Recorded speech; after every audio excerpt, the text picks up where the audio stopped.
Maglalagay tayo ng sauce sa laham. Pag tinawag sa Philippines ay kambing.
Nandiyan na. Ito naman sa tubig na yun. Sabi ko nila, meron sa Pilipinas ganito sa amin. Kahit walang yelo, na lamig.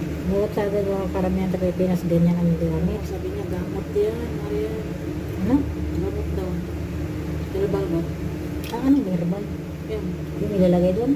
Hindi, yung pag makainom ka daw yan, gamot siya. Hindi mo lagyan ng asin? Hindi ka nalagyan ng asin. Hindi mo nilagyan asin? Hindi. Wala ko na rin ka.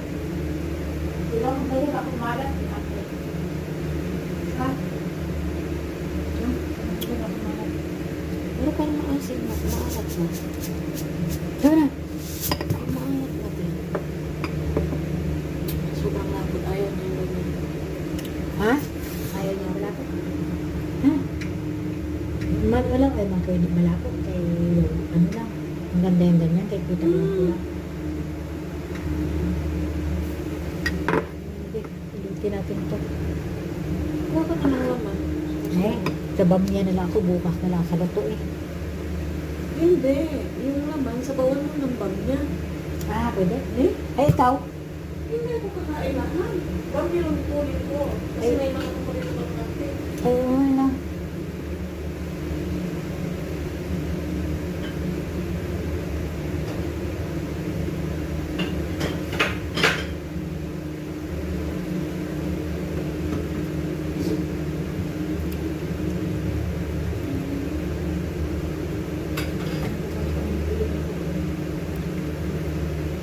Nasaan na yung kape? Nandiyan na?